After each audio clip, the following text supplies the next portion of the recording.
अर्जुन का चेहरा देखि युधिष्ठिर बुझीपारे जे तांकर अनुमान सत्य तथापि आतुर भाव में द्वारकार बंधु मित्र कुशल पूछा कले। अर्जुन युधिष्ठिर पाद उपर उठी पार नथिले। म्लान मन युधिष्ठिर अर्जुन को भुज धरी उठाई उत्कंठित भाव में पचारे कथा कौन कह आम छाती कर्ती हो जाऊँगी यदुमान को कुशल समाचार जनाए आमर तापित हृदय शीतल कर। युधिष्ठिर पचारे सिना अर्जुन उठिक ठिया हो पार नथिले मुहरे कथा मध्य फुटु नथिला। युधिष्ठिर प्रश्न वर्षा कर चली थांती प्रत्येक नाम धरी कुशल पचार थांती अर्जुन तथापि निरुत्तर से मुंड टिकी चाह ना हताश विवश युधिष्ठिर शेष गोटे उत्तर केवल जानवाक चाहूले पचारे कह अर्जुन वासुदेव किपरि अच्छा एवं आम कि खबर पठाई आउ संभार सामर्थ्य अर्जुन नाला अंतर दुख बन्या जल भली कूल लंघी जाऊला। भग्नेश्वर कहले आउ वासुदेव नहांती आम भली हतभाग्य संसार रे कहीं नहीं आमे ताकू रखिपारे ना अबोध शिशु बोली अर्जुन उच्च कंठे रोदन करथंती। अवस्था उपलब्ध करी सहदेव संग संगे कक्ष द्वार रुद्ध करदे। शोकरे मुह्यमान युधिष्ठिर निकट जाई सांत्वना देवाक लगे। समस्ते जानले श्रीकृष्ण यह जगत नहांती केवल से नुहति समग्र यह लोक अनाथ होगले केते जन्मर फल संचित था के जानी से ये दारुण दुसंवाद शुणा कक्षर निशब्दता विराजित था। आखिर लुह पोछि पोछि अर्जुन को पचारे वसुदेव नंद यशोदा और अन्य यादव मान अवस्था कौन से तो दुखरे बुड़ी रही केवल से माने कहीं समग्र द्वारका शोकर बुड़ी जाइथिबो आम अवस्था जिते बेले एपरी से माने बाकी सुखरे थे मु बुझीपारे कुष्ठ बिना से माने जीवन धरी रहिबे किपरि उजाड़ी आसुवा को संभाळिबाक जाय युधिष्ठिर रही रही दीर्घ निश्वास छाड़ुतांती अमान्य लुह गंड देश दे बही जाऊे किंचित प्रकृतिस्थ हुई अर्जुन उत्तर कले द्वारकावासी तो भाग्यवान कहले चले हतभाग्य कहले केवल आमे वासुदेव यह लोक त्याग कले ए वार्ता शुणी जीवित रही पारिबा भली निरकति जीव केवल आमे अशुभ वार्ता शुणा पूर्वर से माने यह धाम छाड़ी चली जाते। युधिष्ठिर अर्जुन का हाथ धरी मुंड आउसी देले कहले ओह केते बड़ दुर्योग किंतु अर्जुन असल कथा कौन समुद्र माड़ी आसी द्वारिका जलमग्न कला ना कौन शत्रु राजा द्वारका आक्रमण कर समस्त को विनाश कला कौन प्रकृति घटला विशद भाव में आमको कही आमर दुख उपशम कर। अर्जुन कहले आक्रमण कहीं करना जदु मैंने निज दुष्ट बुद्धि जो विनाश हेले विनाश काले से बुद्धि विपरीत कला माया ममता शून्य भाव में से परस्पर को निहत कले जदु वंश ध्वंस पाईगला। धर्मराज प्रश्न तृष्णा मेंटी ना पचारे आबल वृत्त बनिता समस्त को बलिदेला भली दुर्बुद्धि से भितर जात कराइबा पछरे कौन बलवत्तर शक्तिर हाथ अवश्य थी से विषय तुम्हें आमको विस्तृत भाव में कह।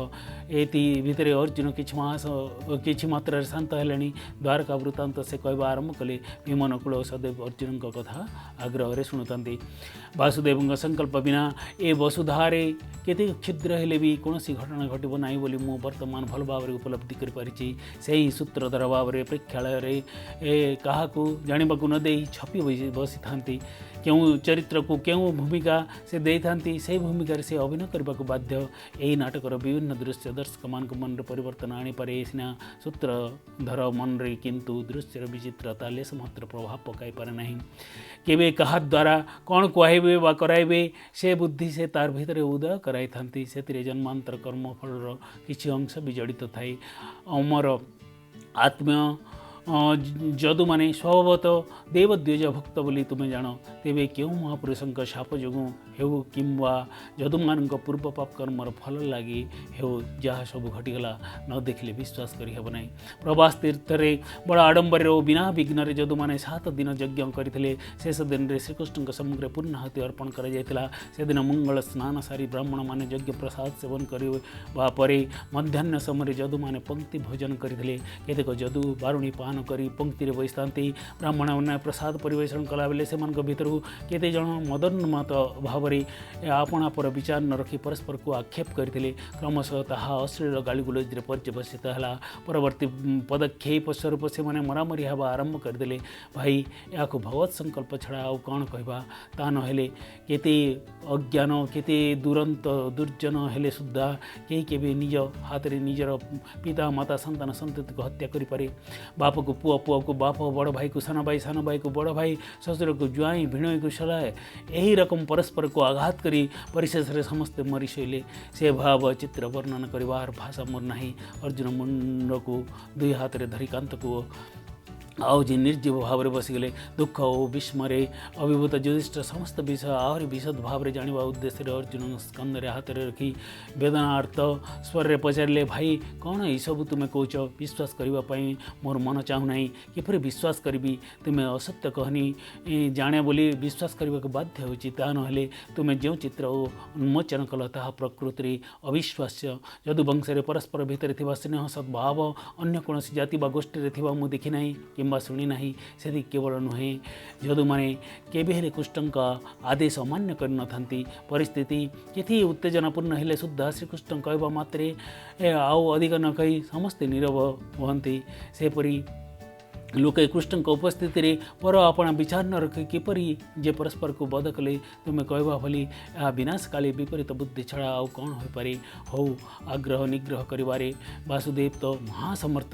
ସେ ଇଚ୍ଛା କରିଥିଲେ ଏବେ ବିବାଦ ନିବାରଣ କରିପାରିଥାନ୍ତେ କିମ୍ବା ସେମାନଙ୍କୁ ବୁଝାଇ ସୁଝାଇ ବିବାଦ ମେଣ୍ଟାଇ ପାରିଥାନ୍ତେ। ମୋ ପକ୍ଷରେ ଅତୀବ ବିସ୍ମୟକର ହୋଇଛି କୃଷ୍ଣଙ୍କର ଏହି ଉଦାସୀନତା। ଯୁଧିଷ୍ଠିର ଗାଲରେ ହାତ ଦେଇ ବସିଗଲେ। ଆଖିରେ ତାଙ୍କର ଲୁହ ଡଲ୍ ହେଉଥାଏ। ତାଙ୍କୁ ସମ୍ବୋଧନ କରି ଅର୍ଜୁନ କହିଲେ, ମହାରାଜ ତୁମେ ତ ସବୁ ଜାଣ। ତୁମେ ଏପରି ପ୍ରଶ୍ନ ମୋତେ କଲେ ମୁଁ କିଏ ଉତ୍ତର ଦେବି? ଆମ ବେଳକୁ ଯାହା ହୋଇଥିଲା ଯଦୁଙ୍କର ବି ସେହି ହେଲା।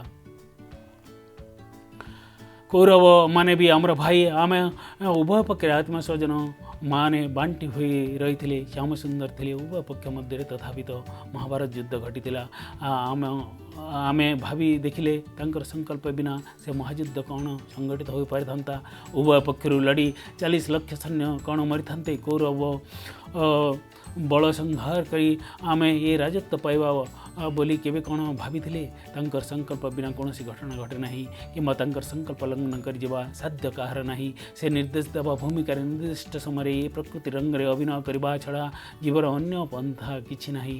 ଆମେ ନାନା ଭାବରେ ଭାବୁ ସିନା ସବୁ କିଛିର ମୂଳ କାରଣ ହେଉଛି ତାଙ୍କର ସଂକଳ୍ପ। ଅର୍ଜୁନଙ୍କ ମୁଖରେ ଏକଥା ଶୁଣି ଧର୍ମରାଜ କହିଲେ, ଅର୍ଜୁନ, ଆମ କଥା ଓ ଯଦୁଙ୍କ ଅବସ୍ଥା ଭିତରେ ମୁଁ ପାର୍ଥକ୍ୟ ଦେଖୁଛି। ଭାରତ ଯୁଦ୍ଧ ନାନା କାରଣରୁ ଘଟିଲା। ଯୁଦ୍ଧ ପୂର୍ବରୁ ନ୍ୟାୟସଙ୍ଗତ ଭାବରେ ଆମର ନିମ୍ନତମ ପ୍ରାପ୍ୟ ଲାଭ କରିବା ପାଇଁ ଆମେ ଆପୋଷ ଆଲୋଚନା ନିମନ୍ତେ ସର୍ବବିଧ ମାର୍ଗ ଉନ୍ମୁକ୍ତ କରି ରଖିଥିଲେ। ବହୁ ଅପମାନ ସହ କରିଥିଲେ। ଅରଣ୍ୟରେ ଅଜ୍ଞାତବାସ କରିଥିଲେ। କୌରବମାନେ ଆମକୁ ସମୂଳେ ବିନିଷ୍ଟ କରିବାକୁ ଚାହିଁଥିଲେ। ମାତ୍ର ଶ୍ରୀକୃଷ୍ଣଙ୍କ ଅନୁଗ୍ରହ ପାତ୍ର ବୋଲି ଆମେ ରକ୍ଷା ପାଇଗଲେ। ଦ୍ରୌପଦୀଙ୍କୁ କୁରୁସଭାରେ ଅପମାନ ଦେଲେ। ଯତୁଗୃହ ଦାହ କଲେ।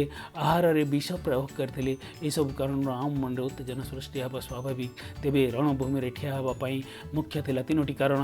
ତାହା ହେଉଛି ଧନ, ଧରିଣୀ ଓ ଧର୍ମପତ୍ନୀ। ଏପରି କାରଣ କିଛି ନଥାଏ। ଯଦୁମାନେ ପରସ୍ପର ଭିତରେ ମରାମରି ହୋଇ ଜୀବନ ହରାଇବା ସେମାନଙ୍କ ଲଲାଟ ଲିଖନ ଛଡ଼ା ଆଉ କ'ଣ ହୋଇପାରେ? ଯଦୁମାନେ ଖୁବ୍ ସମୃଦ୍ଧିଶାଳୀ ଥିଲେ। ସେମାନଙ୍କର ଧନଧାନ୍ୟର ଅଭାବ ନଥିଲା। ଧର୍ମପତ୍ନୀମାନେ ଥିଲେ ମହାସାଧ୍ୱୀ। ସେମାନେ ପତି ଆଜ୍ଞା ଅମାନ୍ୟ କରୁନଥିଲେ। ଜଣେ ଜଣକୁ ଅପମାନ ଦେବ ସେପରି ପରିବେଶ ସେଠାରେ ନଥିଲା। କି ଉଦ୍ଦେଶ୍ୟରେ ତେବେ ସେମାନଙ୍କ ଭିତରେ ଏ ପ୍ରକାର ଧ୍ୱଂସକର କଳହ ଲାଗିଗଲା ମୁଁ ବୁଝିପାରୁନାହିଁ। ଅର୍ଜୁନ କହିଲେ, ଭଗବାନ ଜୀବ ଦ୍ୱାରା ଜୀବ ସୃଷ୍ଟି କରିଥାନ୍ତି, ପୁଣି ଜୀବ ଦ୍ୱାରା ହିଁ ଜୀବ ସଂହାର କରିଥାନ୍ତି। ଜନ୍ମ ମୃତ୍ୟୁ ଏ ଦେହରେ କେବଳ ଘଟିଥାଏ ବୋଲି ବାସୁଦେବ ଆମକୁ ବହୁବାର ବୁଝାଇଛନ୍ତି। ସେସବୁ ଜାଣି ତୁମେ ମନରେ ସଂଶୟକୁ ସ୍ଥାନ ଦେବା ବାସ୍ତବିକ ବିସ୍ମୟକର। ଯିଏ ଜନ୍ମ ଦେଇଥାଏ ସେ ପୁଣି ମୃତ୍ୟୁର କାରଣ ହେବା ଧର୍ମସମ୍ମତ ନୁହେଁ ବୋଲି ତୁମେ ବିଚାରିପାର। ତେବେ ଜନ୍ମ ଓ ମୃତ୍ୟୁ ଏ ଉଭୟ ମଧ୍ୟରେ ଜୀବର ପୁଣ୍ୟ ପାପ ଫଳ ମଧ୍ୟ କେତେକାଂଶରେ ଦାୟୀ। ଏ କାରଣ ଅବଲମ୍ବନରେ ଭଗବାନ ଜନ୍ମ ଓ ମରଣ ସ୍ୱରୂପ 2ଟି ବନ୍ଧୁକ ଧରି ଖେଳା କରିଥାନ୍ତି। ଜନ୍ମ ଓ ମରଣ 2ଟି ପର୍ବତ ସମାନ।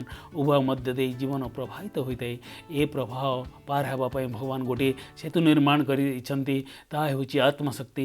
ଆତ୍ମଶକ୍ତିକୁ ଆଧାର କରି ଜୀବନଯାତ୍ରା କରିବା ଜୀବ ପକ୍ଷରେ ଜୀବନ ପ୍ରବାହ ପ୍ରତିବନ୍ଧକ ହୋଇନପାରେ। ଜୀବନ ପ୍ରବାହରେ ପଡ଼ିଗଲେ ସୁଦ୍ଧା ଆତ୍ମଶକ୍ତି ବନ୍ତ ଜୀବ ସନ୍ତରଣ କରି ତୀରକୁ ଉଠି ପାରିଥାଏ। ମହାରାଜ, ଏସବୁ ସେହି ଲୀଳା ନାଟକ ସୂତ୍ରଧାରୀ ଲୀଳାମୟଙ୍କର ହିଁ କଣ୍ଡେଇ ଖେଳ।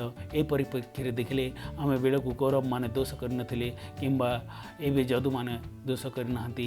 ଏହି ପଞ୍ଚଭୌତିକ ପିଣ୍ଡ ସେହି ପ୍ରଭୁଙ୍କ ପ୍ରେରଣା ବିନା କିଛି କରିନପାରେ। ଜଣକୁ ନିମିତ୍ତ କରି ଆଉ ଜଣକୁ ଜନ୍ମ ଦେବା, ପୁଣି ଆଉ ଜଣଙ୍କ ଦ୍ୱାରା ସଂହାର କରିବା ତାଙ୍କର ବିନୋଦ କେବଳ। ସର୍ପ ଅଣ୍ଡା ଦେଇ ସେଥିରୁ ବାହାରିବା ଛୁଆକୁ ନିଜେ ଭକ୍ଷଣ କରିବା ଆମେ ତ ଦେଖୁଥାଉ। ତେବେ ଯାହାର ମରଣକାଳ ଆସନ୍ନ ହୋଇଥାଏ ତାକୁ ଭକ୍ଷଣ କରିଥାଏ ସିନା, ଅନ୍ୟ ଛୁଆକୁ ନୁହେଁ। ଜଳଚର ମତ୍ସ୍ୟ କାଳ ଆସନ୍ନ ହେଲେ ଧୀବର ଜାଲରେ ପଡ଼ିନି ଜୀବନ ହରାଇଥାଏ। ସାନ ମାଛକୁ ବଡ଼ ମାଛ, ବଡ଼ ମାଛକୁ ମଗର ଖାଇବା କଥା ଆମେ କ'ଣ ଜାଣୁନା? ବେଙ୍ଗ को ସାପ ଓ ସାପକୁ ମୟୂର ଖାଇବା ଭଳି ବହୁ ସାଧାରଣ ଦୃଷ୍ଟାନ୍ତ ଦେଖିବାକୁ ମିଳିବ। ଏସବୁ ପଛର କାରଣ ବୁଝିବା କାହାର ସାଧ୍ୟ। ପ୍ରକୃତିରେ ଦେଖିଲେ ଏସବୁ ସେହି ନନ୍ଦନନ୍ଦନ ଗୋପାଳଙ୍କ ସଂକଳ୍ପ। କେବଳ ଆମେ ତାଙ୍କର ଲୀଳା ବୁଝିବା ପାଇଁ ଯେବେ ସକ୍ଷମ ନୁହଁ, ବୃଥା ଭରଣୀ କରି ଲାଭ କ'ଣ? ସେ ମାୟା ମାନୁଷ ବିଗ୍ରହ ଲୌକିକ ବନ୍ଧୁ ହିସାବରେ ଆମ ସଙ୍ଗେ ବସିଛନ୍ତି, ମିଶିଛନ୍ତି, ଖେଳିଛନ୍ତି, ଖାଇଛନ୍ତି, ନାନା କୌତୁକ ବି କରିଛନ୍ତି। ଆମକୁ ବହୁ ବିପଦରୁ ଉଦ୍ଧାର କରିଛନ୍ତି, ଆମକୁ ବହୁ ଜଟିଳ ସମସ୍ୟାର ସରଳ ସମାଧାନ ଯୋଗାଇଛନ୍ତି, ନାନା ଭାବରେ କୃପା କରିଛନ୍ତି। ସେ ଆମକୁ ଘଣ୍ଟ ଗୋଡ଼ାଇ ରଖିଛନ୍ତି। ମହାରାଜ କ'ଣ ଆଉ କହିବି? କେତେ ଜନ୍ମ ବିତିଗଲେ ବି ଆମେ ଆଉ ସେହିପରି ଆପ୍ତବନ୍ଧୁ ପାଇବା ନାହିଁ। ମାତୃ ହୃଦୟର କରୁଣା ଅପେକ୍ଷା ତାଙ୍କର କରୁଣା କେତେ ମହତ୍ତର ମୁଁ ବହୁବାର ଅନୁଭବ କରିଛି। ପାଣ୍ଡବମାନଙ୍କ ଚିନ୍ତା ସେ ଯେଉଁ ବିଷୟରେ ହେଉ ନିଜ ଚିନ୍ତା ମନେକରି ତାହା ଦୂର କରିବା ଦିଗରେ ନାନା ଉପାୟ ସେ ନିମିଷକର ଉଦ୍ଭାବନ କରୁଥିଲେ। ଆଜି ସୁଦ୍ଧା ପାଣ୍ଡବମାନେ ଏ ଅବସ୍ଥାରେ ଏ ଲୋକରେ ଯେ ଅଛନ୍ତି ତାହା ତାଙ୍କର କରୁଣା ଭିକ୍ଷା ଦାନର ହିଁ ଫଳ। ଗୋଟେ କଥା କହିଲେ, ଏ ଶରୀର ପ୍ରତି ରକ୍ତବିନ୍ଦୁ ତାଙ୍କର ଅନୁଗ୍ରହ ବିନ୍ଦୁ। ଏ ଶରୀରର ମାଂସପେଶୀ ତାଙ୍କର ସାକାର ପ୍ରେମ, ଏ ଶରୀର ଅସ୍ଥି ତାଙ୍କର ସାକାର ଅନୁରାଗ। ଏ ମର୍ମ ବୁଝି ନ ପାରି ଅଭିମାନ ଅହଙ୍କାର ମମକାର ଗ୍ରାସରେ ପଡ଼ି ମୁଁ କରିଛି ଗର୍ବରେ ଆମେ ଭୁଲି ଯାଉଥିଲେ। ଶ୍ରୀକୃଷ୍ଣଙ୍କର ଅନୁଗ୍ରହ ଅନୁକମ୍ପାର କଥା ସ୍ମରଣ କରି ଯୁଧିଷ୍ଠିର ଏକ ପ୍ରକାର ବିହ୍ୱଳ ଅବସ୍ଥାରେ ଥିଲେ। ଅର୍ଜୁନଙ୍କ କଥା ଶୁଣି ସଙ୍ଗେ ସଙ୍ଗେ ମୁଣ୍ଡ ଟିକେ ପଚାରିଲେ, କ'ଣ କହିଲ? ରାସ୍ତାରେ ତୁମର ପ୍ରମାଦ ପଡ଼ିଥିଲା? ବିଶଦ ଭାବରେ କହ। ଯୁଧିଷ୍ଠିର ଥୋଡ଼ି ତଳେ ହାତ ରଖି ଅର୍ଜୁନ ମୁଖକୁ ଆତୁରତାରେ ଚାହିଁଥାନ୍ତି। ଅର୍ଜୁନ ଉତ୍ତର କଲେ, ମହାରାଜ ମୋର ସମସ୍ତ ପୁରୁଷାର୍ଥ ଶ୍ରୀକୃଷ୍ଣଙ୍କ ସଙ୍ଗେ ଚାଲିଯାଇଛି। ମୁଁ ବର୍ତ୍ତମାନ ବଳହୀନ ଅବଳା ଅପେକ୍ଷା ମୁଁ ଆହୁରି ହୀନବଳ ନିର୍ଜୀବ। ଏ ହତଭାଗ୍ୟ ଦ୍ୱାରକାରେ ଥିଲେ ମଧ୍ୟ ଭଗବାନ ସ୍ୱଧାମକୁ ଯିବା ସମୟରେ ତାଙ୍କର ସାନ୍ନିଧ୍ୟରେ ରହି ତାଙ୍କର ଶେଷ ଦର୍ଶନ ସୌଭାଗ୍ୟରୁ ବଞ୍ଚିତ ହୋଇଛି। କୃଷ୍ଣ ସାରଥୀ ଦ୍ୱାରକା ଦ୍ୱାରା ଭଗବାନ ଯେଉଁ ଶ୍ରୀହସ୍ତ ଲିଖିତ ସନ୍ଦେଶ ପଠାଇଥିଲେ ତାହା କେବଳ ପାଇଲି। ପ୍ରାଣ ଅପେକ୍ଷା ଅଧିକ ମୂଲ୍ୟବାନ ଭାବରେ ଅଙ୍ଗରଖାରେ ସାଇଥିବା ଶ୍ରୀକୃଷ୍ଣଙ୍କ ଶ୍ରୀହସ୍ତ ଲେଖା ଅର୍ଜୁନ କମ୍ପିତ ହସ୍ତରେ ଯୁଧିଷ୍ଠିରଙ୍କ ହାତକୁ ବଢ଼ାଇ ଦେଲେ। କୃତାଞ୍ଜଳି ପୁଟରେ ସେହି ପବିତ୍ର ଲେଖା ଆତୁର ଭାବରେ ଗ୍ରହଣ କରି ପ୍ରସାଦ ଭାବରେ ମୁଣ୍ଡରେ ଲଗାଇ ଧର୍ମରାଜ ଅଶ୍ରୁଝରା ନେତ୍ରର ଅସ୍ପଷ୍ଟ ଦୃଷ୍ଟିରେ ପଡ଼ିବା ପାଇଁ ପ୍ରୟାସ କଲେ। କିନ୍ତୁ କେତେ ମୁହୂର୍ତ୍ତ ପର୍ଯ୍ୟନ୍ତ ସେ ଗୋଟିଏ ଅକ୍ଷର ସୁଦ୍ଧା ପଢ଼ିପାରିଲେ ନାହିଁ। ତାହାପରେ ଅଶ୍ରୁ ବିଜଡ଼ିତ କଣ୍ଠରେ ଧୀରେ ଧୀରେ ପଢ଼ିବା ଆରମ୍ଭ କଲେ। ଶ୍ରୀକୃଷ୍ଣ ଲେଖିଛନ୍ତି, ମୋର ପ୍ରିୟ ଅର୍ଜୁନ, ଏହା ମୋର ଆଜ୍ଞା। କୌଣସି ଯୁକ୍ତି ନ କରି ଧାର୍ଯ୍ୟ କରିବ। ଧୈର୍ଯ୍ୟ ସହକାରେ ମୁଁ ଲେଖିବା ପ୍ରକାରରେ ସବୁ କାର୍ଯ୍ୟ କରିଯିବ। ପତ୍ରରେ ଏପର୍ଯ୍ୟନ୍ତ ଶ୍ରୀକୃଷ୍ଣ ବଡ଼ ବଡ଼ ଅକ୍ଷରରେ ଲେଖିଥିଲେ, ମୁଁ ଯେଉଁ ଉଦ୍ଦେଶ୍ୟରେ ଆସିଥିଲି ସେ କାର୍ଯ୍ୟ ଶେଷ ହୋଇଛି। ଏ ଲୋକରେ ମୁଁ ଆଉ କାୟାଧରି ରହୁନାହିଁ, ସ୍ୱଧାମକୁ ଚାଲିଯାଉଛି। ଆଜିଠାରୁ ସପ୍ତମ ଦିନରେ ଦ୍ୱାରକା ନଗରୀ ସମୁଦ୍ରରେ ବୁଡ଼ିଯିବ। ମୋର ବାସଭବନ ଛଡ଼ା ଅବଶିଷ୍ଟ ନଗରୀକୁ ସମୁଦ୍ର ଗ୍ରାସ କରିବା ଆରମ୍ଭ କଲାଣି। ଅତଏବ ରାଣୀମାନଙ୍କୁ, ଅନ୍ୟାନ୍ୟ ପୁର ନାରୀଙ୍କୁ, ବାଲୁତ ଓ ବର୍ଷିଷ୍ଠମାନଙ୍କୁ ଏବଂ ଭୃତ୍ୟ ପରିଚାରମାନଙ୍କୁ ସାଙ୍ଗରେ ନେଇ ତୁମେ ଇନ୍ଦ୍ରପ୍ରସ୍ଥ ଫେରିଯିବ। ଯଦୁବଂଶର ସମସ୍ତ ସ୍ତ୍ରୀ ଓ ପିଲାମାନଙ୍କର ଭାର ମୁଁ ତୁମ ଉପରେ ଅର୍ପଣ କରିଯାଉଛି। ସେମାନଙ୍କୁ ନିଜ ପ୍ରାଣ ଭଳି ରକ୍ଷା କରି ଇନ୍ଦ୍ରପ୍ରସ୍ଥରେ ସେମାନଙ୍କର ଉପଯୁକ୍ତ ସ୍ଥାନ ବ୍ୟବସ୍ଥା କରିବ। ଇତି ସ୍ୱଧାମ ଯାତ୍ରୀ କୃଷ୍ଣ।